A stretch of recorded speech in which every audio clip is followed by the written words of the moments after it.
We start in the Lost Ground, a wasteland ripped apart by a geological disaster and abandoned by the mainland. Here our main character Cosmo scrapes by being a mercenary, using his alter's shell bullet to survive and protect his little sister, Kaname. But our main character Cosmo, he's reckless, broke, and stubbornly free. So when Holy, the mainland special police force, rolls up to quote-unquote keep order, Cosmo isn't exactly thrilled. Enter Ryuho. Calm, collected, and everything Cosmo isn't. With his alter Zetsui, he's a man on a mission, and this mission, well, is kinda personal. It's to track down the alter user who killed his mother, and to do that he's willing to take out every alter user he can find, regardless if they're involved or not, and turns out, most people aren't involved, but he doesn't care. And this leads him to clashing with Cosmo for the first time.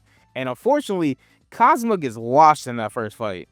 So when he captures Cosmo with borderline zero effort, this sparks something in Cosmo that causes him to do everything he can to get his run back with this man's. And I said it earlier, but you just gotta respect the dedication to the ones. He don't want none of this politics, none of this other stuff at the beginning of it. He just wants a fair run back. Granted, it becomes something deeper later on, but just off rip, my man just wants to run the ones one more time, and you gotta respect that. But from this moment forward, the show promises this fight isn't ending anytime soon, and they keep true to that. But then, unfortunately, tragedy strikes. Cosmo's closest friend, Kimishima, is killed in the conflict. This loss shatters him, sending him on a rampage against anything holy. And this pushes the story to a breaking point. Their next clash unleashes a cataclysm called the Second Uprising. And yes, that is the same thing that caused the first Lost Grounds to happen. So we're elevating stakes here. This isn't just a grudge match anymore. The world is now paying attention to what they're doing over here. And if you couldn't imagine, that's not for the best.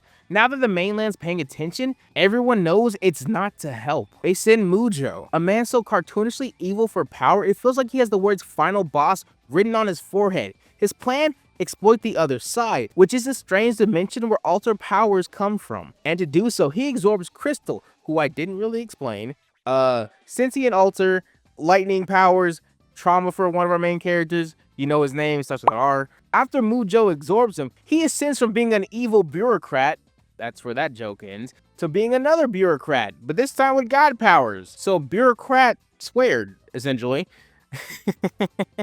That's stupid, whatever. So things go from bad to worse, and during that time, Ryuho loses his memory and lives alongside the people he once hunted. And for the first time ever, he realizes that native alters are, wait for it now, drumroll please, add a drumroll editing me, are actually just regular people. Wow, who would have thought that they were just regular people living in the Lost Grounds? Who would have thought that?